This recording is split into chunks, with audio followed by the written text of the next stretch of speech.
Good morning बच्चों। आप लोगों ने करंट इलेक्ट्रिसिटी सबने पढ़ी है और आप लोगों ने देखा होगा कि काफ़ी बच्चों को किरचॉफ्स रूल्स में डाउट्स आते हैं।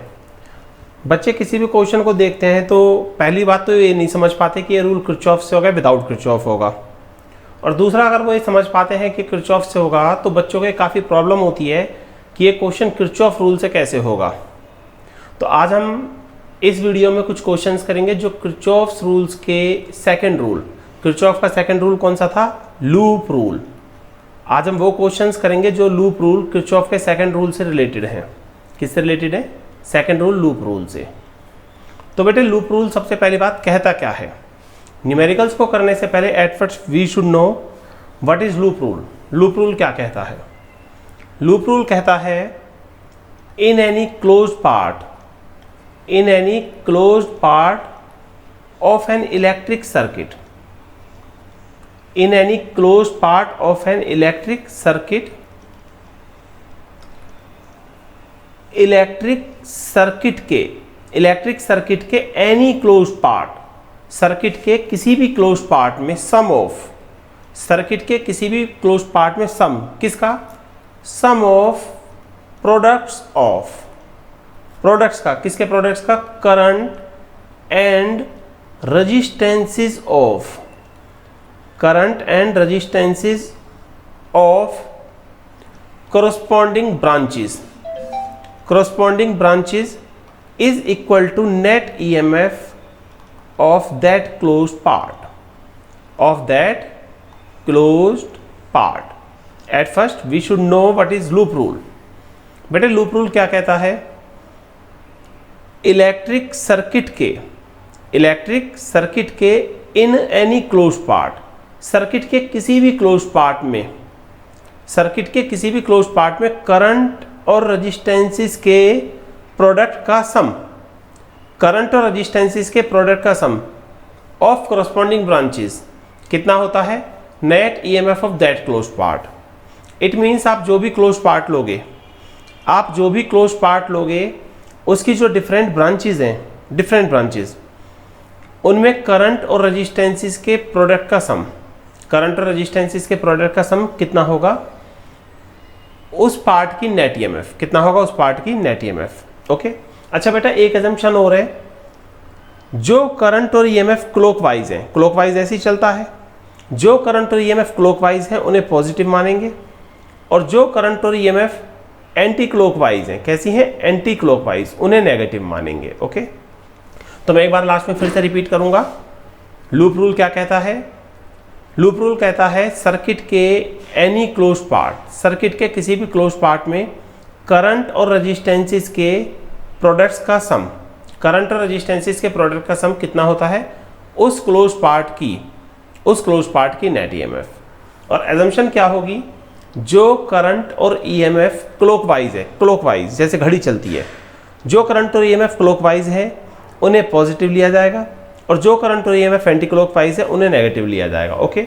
बाकी में हमारी एजम्पशन है, आप चाहो तो उल्टा भी ले सकते हो, क्लॉकवाइज को नेगेटिव ले सकते हो और एंटी क्लॉकवाइज को पॉजिटिव ले सकते हो। These are assumptions. In this video we will use clockwise direction as positive and anti clockwise direction as negative. Okay. तो अब हम इसके क्वेश्चंस को शुरू करते हैं जिनमें बच्चों को सबसे ज़्यादा प्रॉब्लम होती है।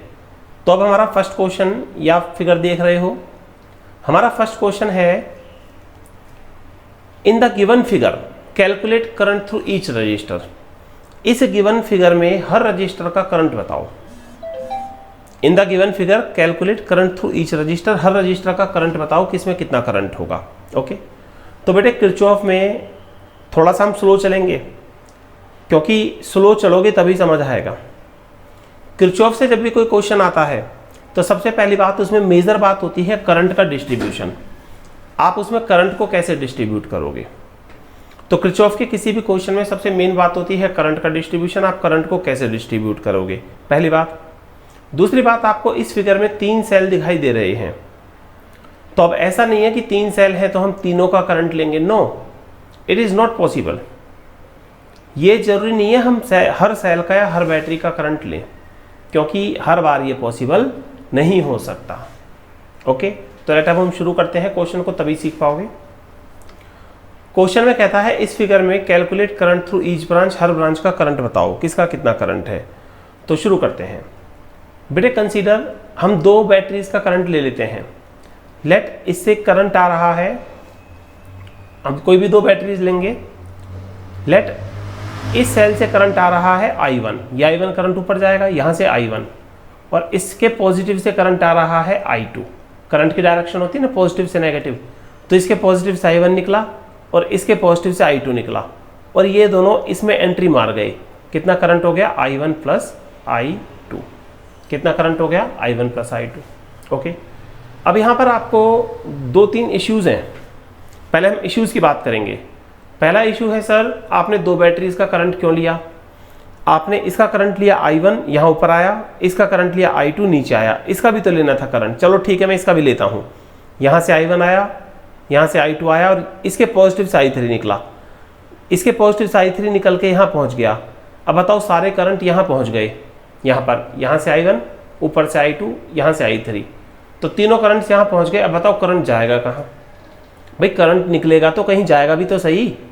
ओके, तो इसीलिए मैंने यहाँ से करंट लिया, नीचे से I1, यहाँ से लिया I2, दोनों को इसमें डाल दिया I1 प्लस I2। ओके, फिर I1 प्लस I2 इसमें फ्लो कर रहा है, इसके अंदर आया। यहाँ आकर कितनी डायरेक्शन मिली? इस I1 प्लस I2 को यहाँ आकर 2 डायरेक्शन मिली, तो I1 नीचे चला जाएगा और I2 करंट ऊपर जाएगा। ओके, क्योंकि इसके लिए रूल है, बैटरी के एक टर्मिनल से जितना करंट निकलेगा दूसरे में उतना ही आएगा। जैसे इसके पॉजिटिव से I2 निकला ना, तो I2 ही नेगेटिव में जाएगा, जितना पॉजिटिव से निकला उतना नेगेटिव में आएगा। इसके पॉजिटिव से I1 निकला तो नेगेटिव में I1 आएगा।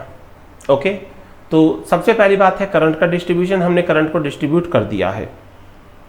तो जरूरी नहीं है हर बैटरी का करंट लो। यहाँ पर 3 सेल है, हमने 2 का ही करंट लिया है, इस 4 वोल्ट वाली सेल का और इस 2 वोल्ट वाले सेल का, इसका हमने कोई करंट यूज़ नहीं किया। ओके, अब हम शुरू करते हैं। सबसे पहले सबको नाम दे दो, A, B, C, D, E and F। पूरे सर्किट में आपने नाम दे दिया A, B, C, D, E, F। Okay, अब हम शुरू करते हैं। देखो किरचॉफ रूल क्या कहता है? In any close part of an electric circuit के किसी भी क्लोज पार्ट में। तो आप यहाँ पर देख रहे हो 3 क्लोज पार्ट है। एक तो नीचे वाला rectangle A, B, C, F, ये वाला रेक्टेंगल ये क्लोज्ड है पूरा। ऐसे ऊपर वाला rectangle C, D, E, F, ये भी क्लोज्ड है पूरा। और एक ये पूरा rectangle A, B, D, E, A, ये वाला पूरा। तो यहाँ पर 3 क्लोज पार्ट है, 1, 2 और एक ये मास्टरपीस 3। तो हम तीनों में से कोई भी लेंगे। अब फाइनल शुरू है। किरचॉफ रूल कहता है in any close part of an electric circuit के किसी भी क्लोज पार्ट में। तो यहाँ पर 3 क्लोज पार्ट है। ओके, अब क्वेश्चन को सॉल्व करने का पहला तरीका क्या है बेटा? सबसे पहले आप ये देखो क्वेश्चन में कितने अननोन है, कितने अननोन है, हाउ मैनी अननोन्स। जितने अननोन है उतनी इक्वेशन बनेंगी। तो आप इस फिगर में देख पा रहे हो कितने अननोन है? 2 अननोन्स हैं, I1 और I2, 2 अननोन है, तो 2 इक्वेशन बनेंगी। कितनी इक्वेशन बनेंगी? 2। तो हम 2 इक्वेशन चूज कर लेते हैं। तो सबसे पहले अब हम शुरू करते हैं। तो 2 इक्वेशन चूज करते हैं। तो सबसे पहले इन क्लोज पार्ट, नीचे वाला रेक्टेंगल ले लेते हैं जो ये वाला है। In close part A, B, C, F, A, close part A, B, C, F, A, इसमें अभी हमने पढ़ा जो करंट और EMF क्लॉकवाइज है वो पॉजिटिव ली जाएंगी और जो एंटी क्लॉकवाइज है वो नेगेटिव ली जाएंगी। तो अब डायरेक्शन देखो, जो क्लॉकवाइज है वो पॉजिटिव और जो एंटी क्लॉकवाइज है नेगेटिव। तो सबसे पहले देखो इसमें I1 ऐसे जा रहा है ना, I1 ऐसे जा रहा है ऐसे, तो I1 की डायरेक्शन क्या है? I1 ऐसे है तो I1 तो क्लॉक है। देखो अरे I1 ऐसे आ रहा है ना, यूं ऊपर जा रहा है फिर यूं, तो I1 तो ऐसे है इंडिपेंडेंटली, तो ये I1 की डायरेक्शन है। तो I1 क्या है? पॉजिटिव। तो I1 क्या है? मैं यहाँ लिख देता हूँ थोड़ा सा, I1 क्लॉकवाइज है तो I1 को हम पॉजिटिव लेंगे। क्या लेंगे? पॉजिटिव। ओके, तो इसमें ये I1 हो गया। ओके, अब ये है I1 प्लस I2। इस नीचे वाले बॉक्स में इसमें I1 प्लस I2 ऐसे है, देखो यूं जा रहा है, देखो करंट ऐसे है ना, तो इसको ऐसे ही घुमा दो इस फ्लो में, जहां से करंट शुरू हुआ है वहां लाओ। ऐसे जा रहा है ना, तो इसको इस क्लोज पार्ट में ऐसे घुमा दो ऐसे। तो ये भी तो I1 प्लस I2 ऐसे ही है ना। देखो I1 ऐसे है तो I1 तो ऐसे है, तो I1 हो गया क्लॉकवाइज, तो दैट इज पॉजिटिव। और I1 प्लस I2 भी ऐसे जा रहा है, तो I1 प्लस I2 भी ऐसे ही है, तो I1 प्लस I2 कैसा होगा, पॉजिटिव। तो ये आपको समझ आ गया। चलो, तो इस क्लोज पार्ट में करंट और रेजिस्टेंसेस के प्रोडक्ट का सम नेट ईएमएफ होता है, नेट ईएमएफ। तो इस 2 ओम में कितना करंट है, I1 करंट आ रहा है इसमें, तो करंट कितना करंट है, करंट और रेजिस्टेंस के प्रोडक्ट का सम, करंट है इसमें I1, तो करंट और रेजिस्टेंस, रेजिस्टेंस 2 करंट I1, तो करंट और रेजिस्टेंस का प्रोडक्ट 2I1 प्लस एक तो ये रजिस्टर हो गया और एक ये रजिस्टर हो गया, ये करंट और रेजिस्टेंस का प्रोडक्ट। इस 3 ओम में कितना करंट है, I1 प्लस I2, तो करंट और रेजिस्टेंस का product 3I1 plus I2।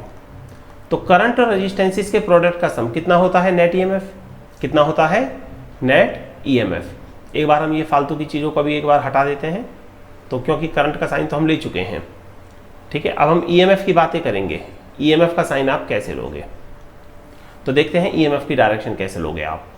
Current के हम क्लियर कर चुके हैं।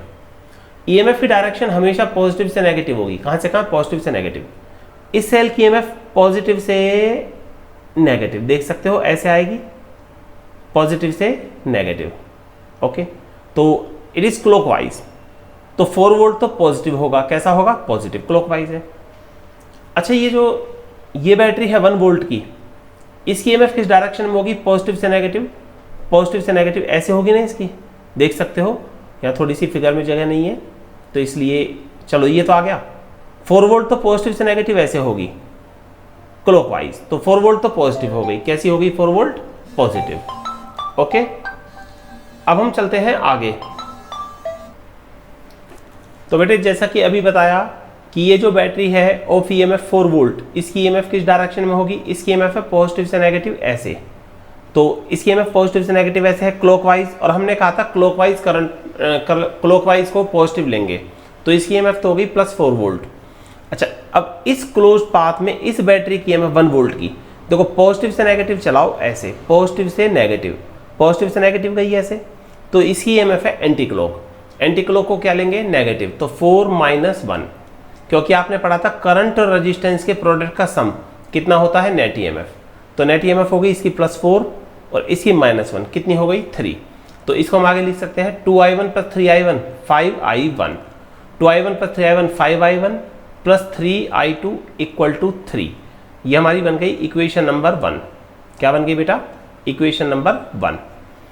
अच्छा, अभी हमने क्या बोला था, सबसे पहले हम करंट को डिस्ट्रीब्यूट करेंगे, डिस्ट्रीब्यूट हो गया, फिर उसके बाद देखेंगे कितने अननोन है। तो हमारे 2 अननोन है, I1 और I2, 2 अननोन हैं। तो डियर स्टूडेंट्स, हम 2 इक्वेशन बनाएंगे, तो एक इक्वेशन बन चुकी है I1 I2 में, एक और बना लेते हैं। तो चाहे तो आप ये वाला क्लोज सर्किट उठा सकते हो, चाहे आप ये पूरा उठा सकते हो, ओके। अच्छा, अब क्योंकि जैसे हमने ये वाला नीचे वाला पोर्शन उठाया, ऐसे ही हम इसको ले सकते हैं सेम टू सेम, पर मैं आपको एक बार पूरी ब्रांच को लेके दिखाऊंगा। तो पूरे को लेते हैं, इन क्लोज पार्ट, पूरा ले लें एक बार, in close part ABDEA, close part ABDEA। इस क्लोज पार्ट में करंट और रेजिस्टेंसेस के प्रोडक्ट का सम नेट ईएमएफ होगा। तो इस ब्रांच में करंट I1 ऐसे है, तो I1 ऐसे है ना, ऐसे, तो ये तो क्लॉकवाइज नहीं बना, ऐसे देखो पूरा फ्लो करवाओ, ऐसे जाके ऐसे आएगा, I1 क्लॉकवाइज है, clockwise positive, current into resistance 2I1, current into resistance 2I1, okay. तो इसमें I1 आया।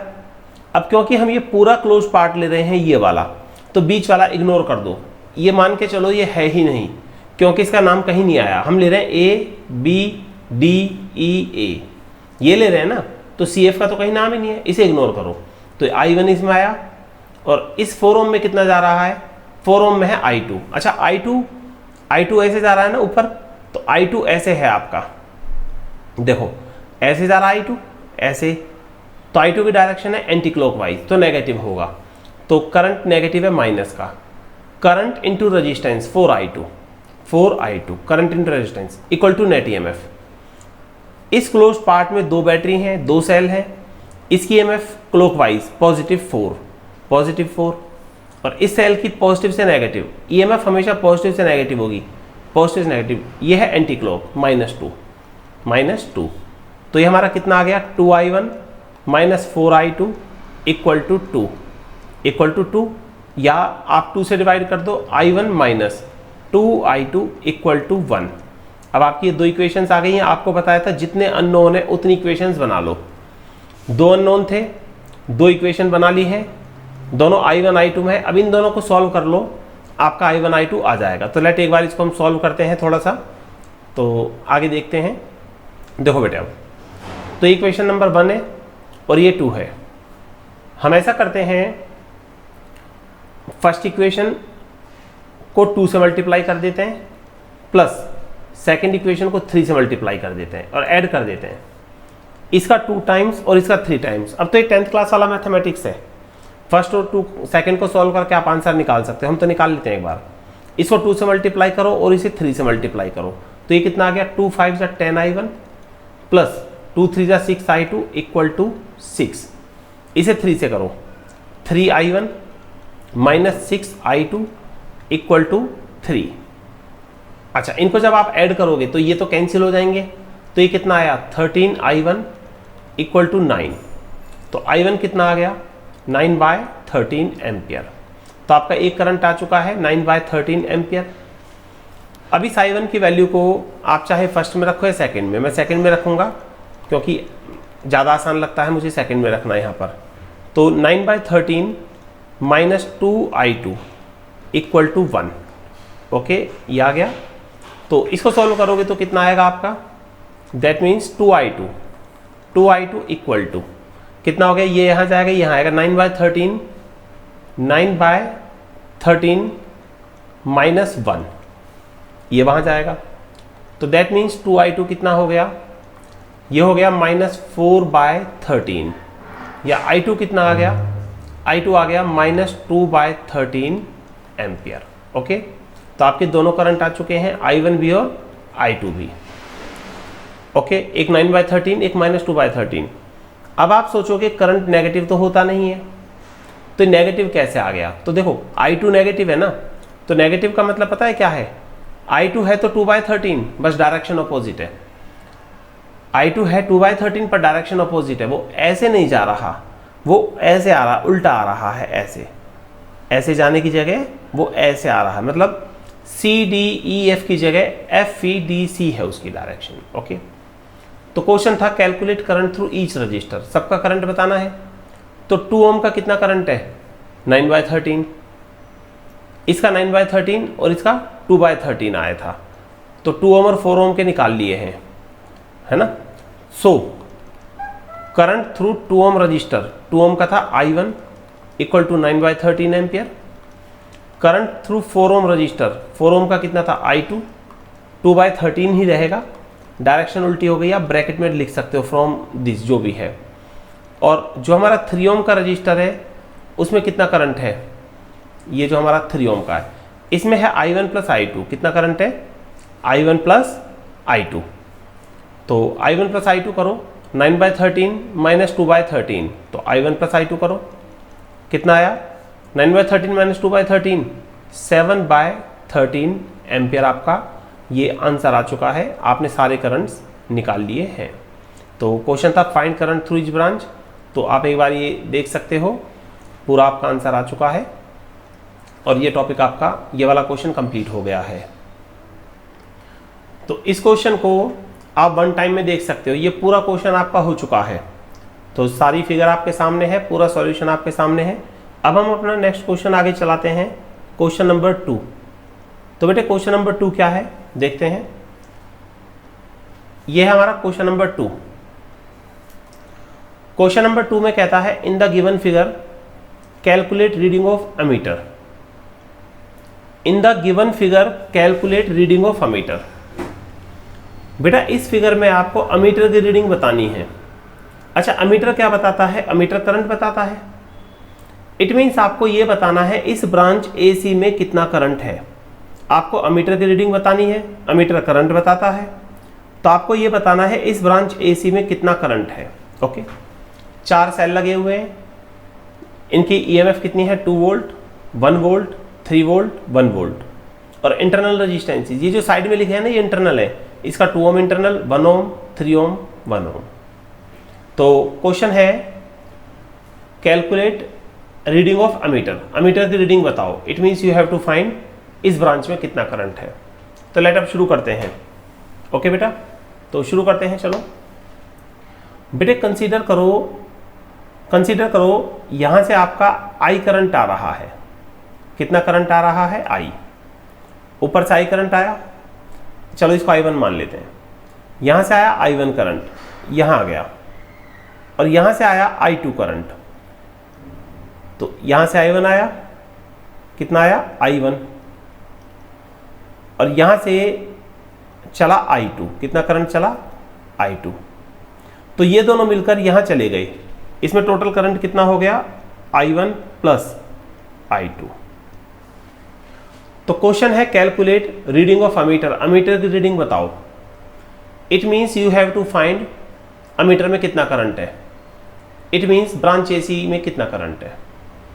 ओके तो देखो यहां से I1 आया, यहां से I2 आया, दोनों मिलके यहां चले गए I1 प्लस I2। तो पहले आप I1 निकाल लो, I1 कितना है, फिर I2 निकाल लो, I2 कितना है, दोनों को ऐड कर देना, आपको इस ब्रांच एसी का करंट मिल जाएगा। जैसे ब्रांच एसी में मान लो आपका करंट आता है 5 एम्पियर, तो अमीटर की रीडिंग भी 5 एम्पियर होगी। ओके तो शुरू करते हैं। बेटा अभी हमने एक बात करी थी, हमने कहा था कि सबसे पहले किसी भी फिगर में करंट को डिस्ट्रीब्यूट करना, करंट को डिस्ट्रीब्यूट करके ये देखना कितने अननोन है। तो आप देख सकते हो इस फिगर में आपके पास 2 अननोन है I1 I2, 2 अननोन है तो 2 इक्वेशन बनेंगी। कितनी इक्वेशन 2। तो हम ले लेते हैं इन क्लोज्ड पार्ट, तो closed part A B C A को ले लेते हैं, closed part A B C A, closed part A B C A. हाँ भाई, करंट और रेजिस्टेंस के प्रोडक्ट का सम कितना होता है नेट ईएमएफ। तो ये जो करंट I2 है ऐसे जा रहा है ना, ऐसे देखो, तो I2 तो ऐसे है, देखो करंट ऐसे है ना, तो उसको इसी फ्लो में चलाओ ऐसे। तो I2 clock anti clock, clock, I2 clock है तो पॉजिटिव होगा, पॉजिटिव होगा। तो करंट और रेजिस्टेंस के प्रोडक्ट का सम, करंट और रेजिस्टेंस के प्रोडक्ट का सम, तो ये है रेजिस्टेंस 1 ओम का, 1 इंटू I2 प्लस ये रेजिस्टेंस है 3 ओम का, 3 इंटू I2, करंट और रेजिस्टेंस के प्रोडक्ट का सम प्लस। अब हम इस अमीटर में आए, इस ब्रांच में तो अमीटर भी है ना, अमीटर का रेजिस्टेंस कितना है 2। अच्छा इसमें करंट है ऐसे, तो इसके करंट की डायरेक्शन ऐसे नहीं होगी, यूं, जहां से शुरू हुआ वहीं खत्म कर दो, ऐसे है ना, तो ऐसे चला के यहीं खत्म करो। क्लॉकवाइज है, क्लॉकवाइज पॉजिटिव होगा, current into resistance 2 I1 plus I2 equal to net EMF. इसमें नेट ईएमएफ कितनी होगी, हमारे पास इस फिगर में 2 बैटरी हैं, एक तो ये है, बैटरी की ईएमएफ होती है पॉजिटिव से नेगेटिव, तो इसकी तो ऐसे जाएगी पॉजिटिव से नेगेटिव, तो ये तो क्लॉकवाइज है, क्लॉकवाइज है तो पॉजिटिव। अच्छा इसकी पॉजिटिव से नेगेटिव ऐसे आएगी ईएमएफ, पॉजिटिव से नेगेटिव, ये एंटी क्लॉकवाइज है, एंटी क्लॉकवाइज है तो नेगेटिव। तो नेट ईएमएफ कितनी होगी, ये 3 वोल्ट तो नेगेटिव है, -3, और ये 1 वोल्ट है जो ये पॉजिटिव है, +1।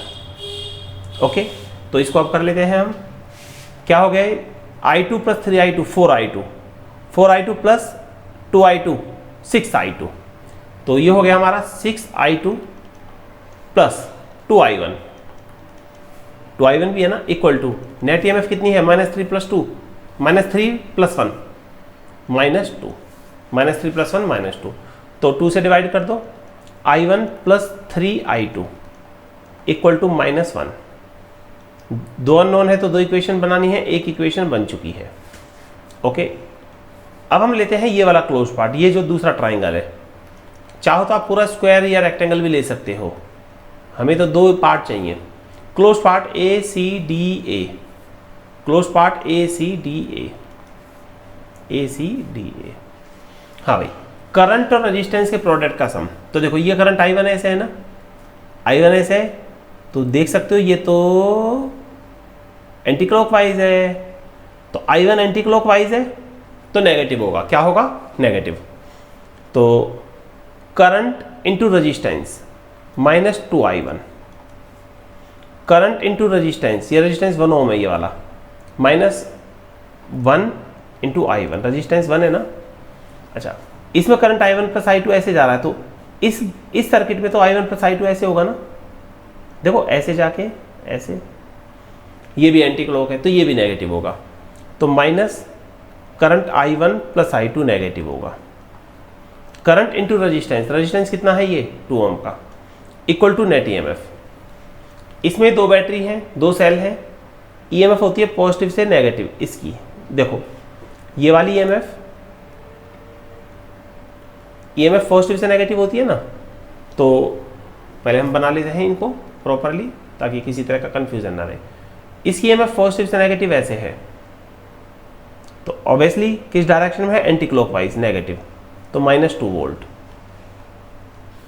इसकी EMF पॉजिटिव से नेगेटिव, पॉजिटिव से नेगेटिव, ये है क्लॉकवाइज, +1 वोल्ट, ये 1 वोल्ट है, +1 वोल्ट। तो ये हो गया -2I1 और -I1, -3I1 और -2, -5I1 प्लस ये तो -5I1 हो गया, -2I2, -2I2 equal to -1। Okay, तो एक काम करते हैं, -1 से डिवाइड कर ले, 5I1 plus 2I2 equal to 1। अब आपकी ये 2 इक्वेशंस आ चुकी हैं, इक्वेशन 1 एंड 2। इन दोनों को सॉल्व कर लीजिए, आपका आंसर आ जाएगा। तो पहले हम इन दोनों से I1 और I2 निकालते हैं। तो ऐसा करते हैं, 5 times of first minus second कर दो, इसको 5 से मल्टीप्लाई करके ये माइनस कर दो।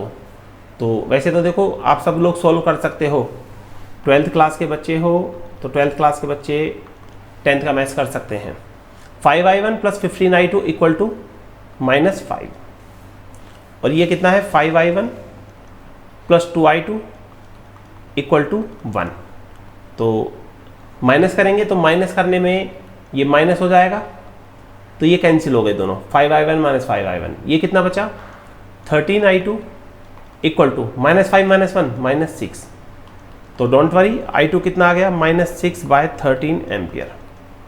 ओके, अब आप कहोगे सर करंट नेगेटिव आ गया। करंट नेगेटिव तो होता नहीं है बेटा, नेगेटिव का मतलब है I2 है तो 6/13 एम्पियर, बट ऑपोजिट डायरेक्शन में है, ऑपोजिट है। ये जो I2 है ना, है तो ये 6/13 बट ऑपोजिट है, ऐसे जाने की जगह ऐसे आ रहा, ऊपर जा रहा है, ऐसे जा रहा है। ओके, चलो I2 आ गया। अब I1 और निकाल लेते हैं। क्या निकालते हैं? I1 पुट इन, इसकी वैल्यू को रख दो। किस में रखोगे? फर्स्ट में रख दो, फर्स्ट में। तो I1 plus 3I2, I1 plus 3I2 plus 3I2, 3 से मल्टीप्लाई कर दो, तो ये हो गया -18/13, 3 से मल्टीप्लाई कर दिया ना, equal to -1, equal to -1। Okay, अब आगे चलते हैं इसको लेकर। तो ये हो गया I1 इक्वल टू -1, ये वहां जाके प्लस का हो गया, प्लस 18/13। तो I1 कितना आएगा? 13 LCM ले लो, वैसे तो वही सब जानते हो, साइंस के बच्चे हो, मजाक थोड़ी कर रहे हो। तो ये हमारा कितना आ गया? 5/13 एम्पियर। ओके ओके,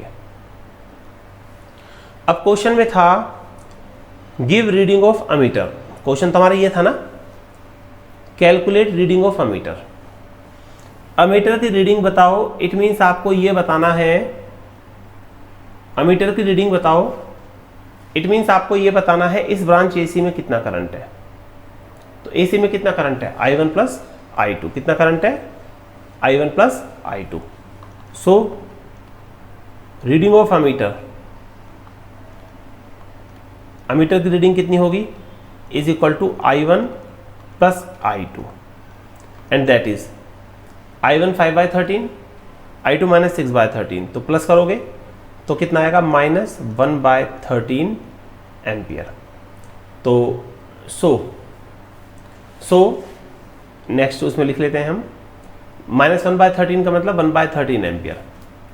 तो अमीटर में करंट 1/13 एम्पियर है, 1/13, बट A2C नहीं, उल्टा माइनस है ना, C2A। कहाँ से कहाँ है? C2A। So reading of ammeter,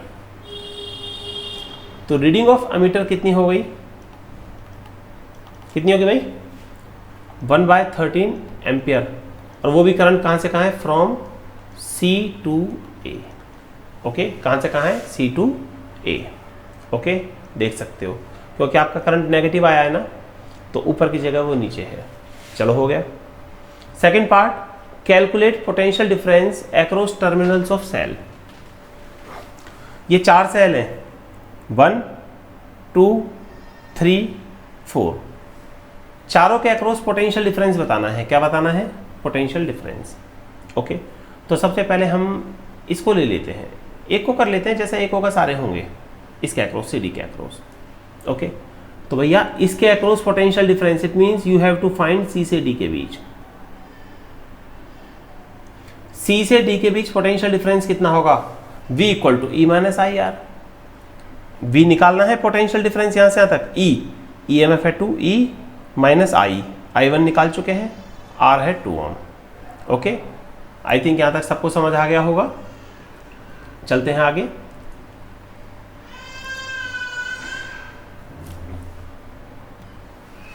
तो देखो, हमने उस फिगर को पीछे से ले लिया, जो फिगर हमने यहाँ बनाई थी उसको यहाँ ले लिया है। अब सेकंड पार्ट था calculate potential difference across each cell. हर सेल के अक्रॉस पोटेंशियल डिफरेंस बताओ, जैसे इसका बताना है यहाँ से यहाँ बताना है ना। तो 4 सेल ऑफ EMF 2 वोल्ट, ये वाला सेल जिसकी EMF 2 वोल्ट है, तो V equal to E minus I R लगा दो। इसमें करंट कितना है? I1। कितना है? I1। तो 2 वोल्ट वाले सेल के लिए कितना आया? इसकी EMF तो है 2 वोल्ट, कितनी है? 2 वोल्ट माइनस I1 हमारा पिछली स्लाइड में कितना आया था? I1 ये रहा आपका, I1 था 5/13 एम्पियर। कितना था? 5/13 एम्पियर। तो 5/13 ampere, V equal to E minus I R. इसका रेजिस्टेंस कितना है? इसका रेजिस्टेंस है 2 ओम। कितना रेजिस्टेंस है? 2 ओम इंटू में 2। ओके, तो equal to V equal to E minus I R लगा दिया ना। E तो है 2, करंट पीछे से ले लिया, और R तो कितना हो गया भाई? लगाओ जरा, कितना हो गया? 10/13। कितना हुआ? 16/13 वोल्ट। डिवाइड करना चाहो तो आप इसे डिवाइड कर सकते हो। क्या कर सकते हो? डिवाइड। तो 2 वोल्ट का कितना आ गया? 13 1 जा 3, 2 जा कर लो, तो इतना वोल्ट है। ओके, चलते हैं आगे। अच्छा, एक बात का ध्यान रखना, जैसे आपने इसका निकाल लिया, क्वेश्चन था find potential difference across each cell, इसका निकाल लिया, इतना आया, पर इसका इतना नहीं आएगा, इसके लिए अलग चलेगा। देखो ध्यान से सुनो, I1 ऐसे है ना, तो ये वाला सेल डिस्चार्ज हो रहा है, ये पॉजिटिव से करंट दे रहा है, ये पॉजिटिव से करंट दे रहा है, तो ये डिस्चार्ज हो रहा है। क्या हो रहा है? डिस्चार्ज। पर बेटा ये तो पॉजिटिव में ले रहा है, इसमें तो करंट पॉजिटिव में आ रहा है ना। करंट की डायरेक्शन होती है पॉजिटिव से नेगेटिव, पॉजिटिव से निकलता है, पर इसमें तो आ रहा है, तो ये चार्ज हो रहा है। क्या हो रहा है? चार्ज। तो इसके लिए लगेगा V equal to E plus I R. क्या लगेगा? V equal to E plus I R. तो हम एक बार इसको नाम दे देते हैं, जैसे E2 लिख देते हैं, E2। ठीक है, ये E1 था हमारा, क्योंकि ये 1 वोल्ट के 2 है ना, तो कंफ्यूजन हो जाएगा। तो 4 second cell of EMF E2 equal to 2 volt. Okay, और इंटरनल रेजिस्टेंस इसका कितना है? 1 ओम।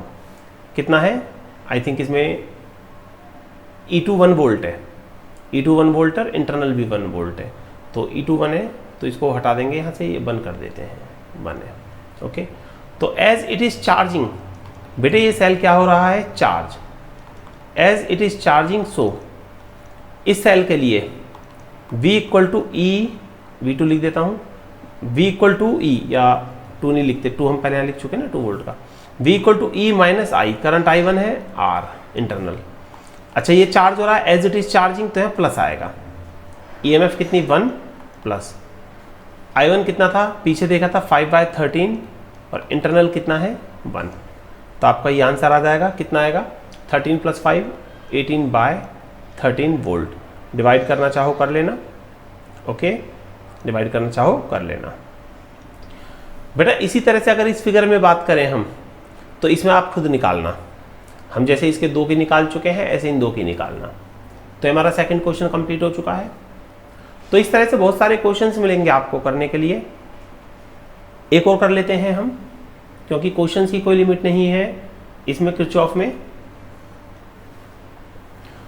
बेटे अब हमारा ये थर्ड क्वेश्चन है, इस क्वेश्चन को देखते हैं, लास्ट होगा।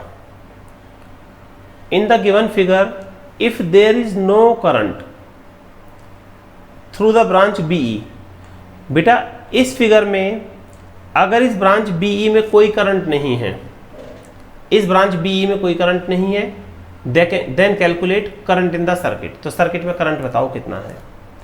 इस फिगर में इस ब्रांच में कोई करंट नहीं है, इस ब्रांच में, तो इसके अलावा पूरे सर्किट में बताओ कितना करंट है। ओके, तो थोड़ा सा पहले फिगर को बड़ा कर लेते हैं, मज़ा नहीं आएगा इस क्वेश्चन में ना, फिर आप ये कहोगे मज़ा नहीं आया। अब ठीक है, तो अब हम क्वेश्चन को शुरू कर देते हैं। तो इस ब्रांच BE में कोई करंट नहीं है, तो सर्किट में करंट बताना है। क्या बताना है, करंट। Okay, let's start. बेटे कंसीडर यहां से I करंट चला, कितना करंट, I। इस पॉजिटिव से I करंट चला, जा रहा है जा रहा है, यहां भी I जाएगा, I। अब क्या करंट नीचे आएगा, नो, नीचे करंट ही नहीं आएगा, क्योंकि क्लियर लिखा है there is no current through branch BE। इस ब्रांच BE में कोई करंट नहीं है, तो जो यहां से I चला वो सीधा आगे निकलेगा, सीधा, और वो I इसमें पहुंचेगा, क्योंकि इस ब्रांच में कोई करंट नहीं है। ओके, वैसे काफ़ी बच्चे पूछते हैं सर इसमें करंट क्यों नहीं है। तो बेटे ऐसा पता है कब होता है कि इस ब्रांच में करंट नहीं है, जब इस पॉइंट का पोटेंशियल, E का पोटेंशियल और B का पोटेंशियल सेम हो।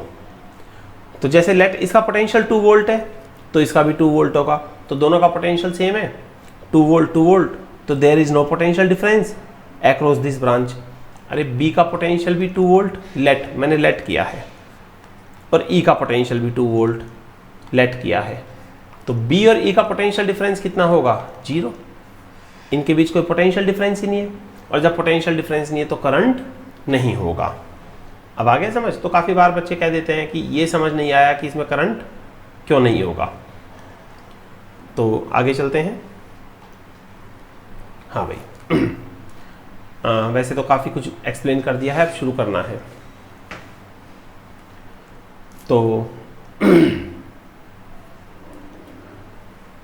बेटा यहाँ से I करंट चला, वो सीधा आगे जाएगा, क्योंकि इस ब्रांच में कोई करंट नहीं है, नीचे नहीं आएगा, और आगे जाके I ऐसे चला जाएगा पूरा। ओके, शुरू करते हैं भाई। सबसे पहले इन क्लोज पार्ट, आप एक क्लोज पार्ट ले लो, कौन सा, मैं लूंगा ये वाला AFEBA, ये वाला बॉक्स, इन क्लोज पार्ट AFEBA। करंट और रेजिस्टेंस के प्रोडक्ट का सम नेट EMF होता है, नेट EMF। तो देखो करंट I ऐसे है ना, तो करंट I ऐसे है, तो ये क्लॉक नहीं बनी डायरेक्शन, देखो क्लॉकवाइज है ना। अरे देखो ना, ये क्लॉकवाइज नहीं बनेगा क्या ऐसे, और क्लॉकवाइज पॉजिटिव होता है, तो I पॉजिटिव है। करंट और रेजिस्टेंस का प्रोडक्ट 2I, रेजिस्टेंस 2 है ना, current into resistance 2I plus 3I plus, एक तो ये रेजिस्टेंस ले लिया 2, ये 3 ले लिया 6। करंट और रेजिस्टेंस का प्रोडक्ट, करंट और रेजिस्टेंस का प्रोडक्ट, रेजिस्टेंस तो है 6, करंट तो इसका 0 है ना। अरे इसका करंट तो, करंट ऑफ ब्रांच BE 0 नहीं है। Okay, equal to net EMF। बेटा EMF की डायरेक्शन लेते हैं कहाँ से कहाँ, पॉजिटिव टू नेगेटिव, तो ये पॉजिटिव से नेगेटिव ऐसे गई क्लॉकवाइज, ये पॉजिटिव होगी, ये पॉजिटिव से नेगेटिव ऐसे आएगी, ये भी क्लॉकवाइज है पॉजिटिव होगी। तो नेट ईएमएफ 6 + 1, 6 + 1 कितनी हो गई 7 वोल्ट।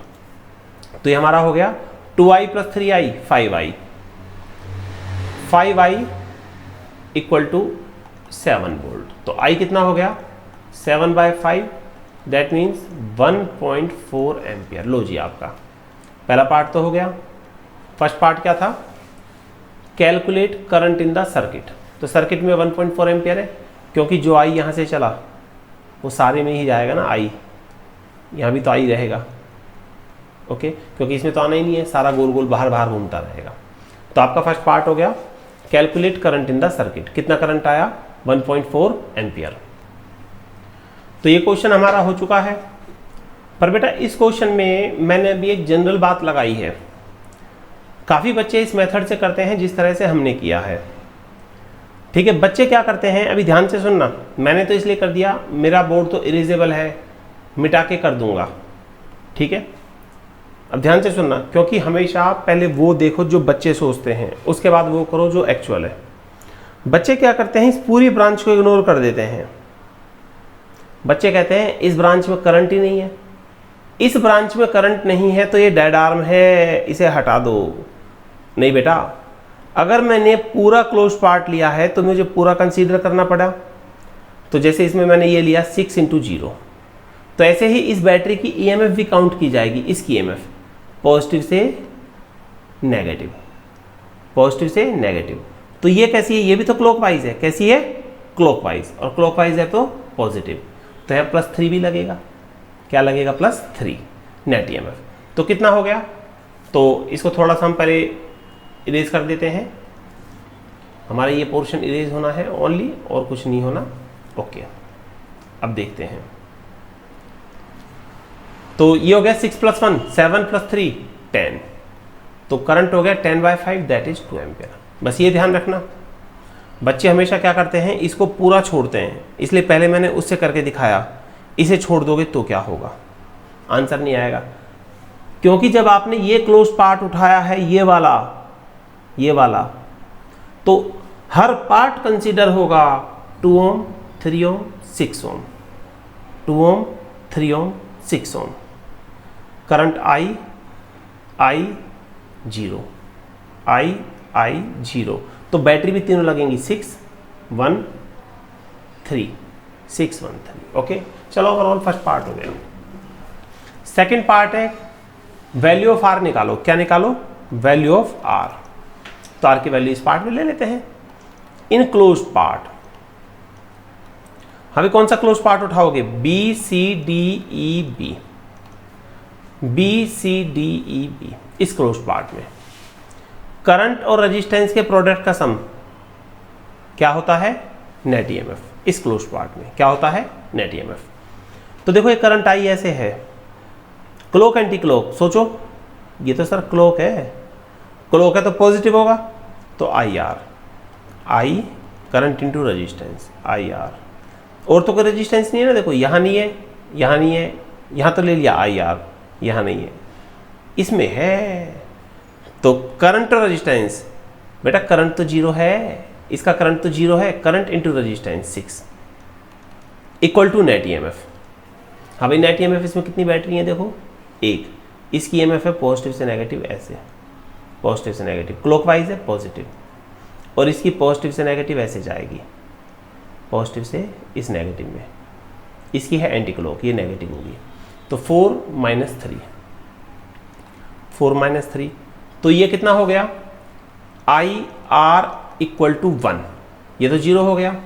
अच्छा I कितना है, 2 एम्पियर, I कितना है 2 एम्पियर। सो 2R = 1, तो R कितना हो गया 0.5 ओम, R कितना हो गया 0.5 ओम, ओके। अच्छा बेटा, अब इस क्वेश्चन का थर्ड पार्ट देखते हैं। थर्ड पार्ट में कहता है potential difference between points A and D। A और D के बीच पोटेंशियल डिफरेंस बताना है। ये जो पॉइंट A है, ये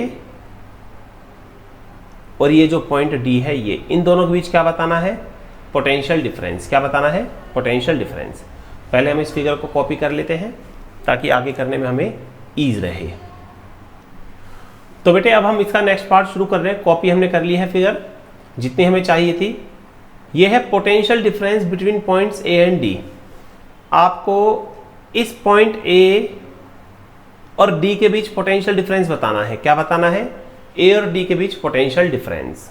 ओके, तो देखो कुछ नहीं करना है इसमें। पहले मैं आपको एक इमेजिन करता हूं। इस फिगर को थोड़ा सा यहां बना ले जरा। ठीक है, ये रजिस्टर हो गया। ठीक है, ये पॉइंट ए, ये 2 ओम का रजिस्टर, ये 1 वोल्ट की बैटरी। ओके, ये एफ से 3 ओम का, और ये पॉइंट डी। आराम से सुनो, ये 3 ओम है। देखो बेटा इस फिगर में क्या है, हमने लिया ए से डी। कहां से कहां? ए से डी, ए से डी। अच्छा, आप ये कहोगे सर 3 ओम तो एफ से ई है।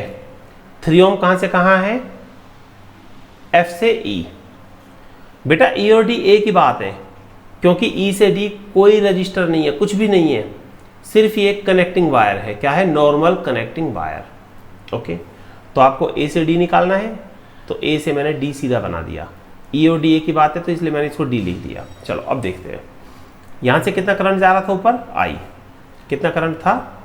आई। अब देखो ध्यान से सुनना, आपको ए और डी के बीच पोटेंशियल डिफरेंस बताना है। क्या बताना है? Potential difference. तो लेट भैया, ये आपको ए से डी का पोटेंशियल डिफरेंस बताना है। Potential difference between A and D. Okay, तो शुरू करते हैं फ्रॉम लूप रूल। किरचॉफ का जो सेकंड लॉ है लूप रूल, इस क्वेश्चन को हम लूप रूल से ही सॉल्व कर ले। करंट और रेजिस्टेंस के प्रोडक्ट का सम क्या होता है? Net EMF. Net EMF current I, resistance 2i, current into resistance. अच्छा, करंट क्लॉक है, देखो आई ऐसे जा रहा है ना। अरे आई ऐसे है भाई, सीधा आई देखो ये रहा आई, तो ये आई क्लॉक वाइज है। क्लॉक वाइज है तो पॉजिटिव 2i प्लस 3i। अच्छा, करंट इंटू रेजिस्टेंस, और तो कोई रेजिस्टेंस नहीं है, 2 और 3 नहीं है, equal to net EMF. Net EMF कितनी होगी? देखो इसकी ईएमएफ पॉजिटिव से नेगेटिव, क्लॉक नहीं है, क्या है? क्लॉक।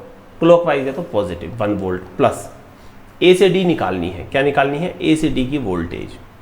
ओके, क्या निकालनी है? ए से डी की वोल्टेज। तो ए से डी की वोल्टेज कितनी आ जाएगी? 2 और 3 5i माइनस 1, 5i माइनस 1। तो आई कितना था पीछे? 2 माइनस 1। तो ए से डी का हमारा पोटेंशियल डिफरेंस आ गया 9 वोल्ट। कितना आ गया बेटा ए से डी का पोटेंशियल डिफरेंस? 9 वोल्ट। ओके, अच्छा एक और चीज़ बताएं, हम इसे ऐसे भी लिख सकते हैं VA minus VD equal to 9 volt. ऐसा लिख सकते हैं भाई, क्यों? क्यों? क्योंकि देखो करंट जा रहा है ऐसे। ओके, तो दैट मीन्स करंट फ्लो करता है high potential to low, high to low current जा रहा है ऐसे। तो ए का पोटेंशियल हाई है और डी का लो है, तो ए से डी का पोटेंशियल डिफरेंस में ए का हाई डी का लो, तो VA minus VD equal to 9 volt. आपका एक क्वेश्चन कंप्लीट हो चुका है। ऐसे ही हम किरचॉफ के क्वेश्चंस के ऊपर और भी वीडियोस डालेंगे। पहले आप इन क्वेश्चंस को समझना और इनके बेस पर और क्वेश्चंस को ट्राई करना। ओके, और ये हमारा किरचॉफ का रूल है स्टार्टिंग में जो आपको आना चाहिए। लूप रूल क्या कहता है? इलेक्ट्रिक सर्किट के एनी क्लोज्ड पार्ट, किसी भी क्लोज्ड पार्ट में करंट और रेजिस्टेंस के प्रोडक्ट का सम ऑफ करस्पॉन्डिंग ब्रांचेस कितना होता है? Net EMF of that closed part, उस क्लोज्ड पार्ट की नेट ईएमएफ। और जो करंट ईएमएफ क्लॉकवाइज है वो पॉजिटिव और जो एंटी क्लॉकवाइज है वो नेगेटिव। ओके, तो इसी के साथ बाय, आगे मिलेंगे नेक्स्ट वीडियो में। हम और क्वेश्चंस करेंगे। प्रैक्टिस करते रहो अपनी। फिजिक्स एक बहुत आसान सब्जेक्ट है, it needs practice. Thank you, bye, thanks for watching.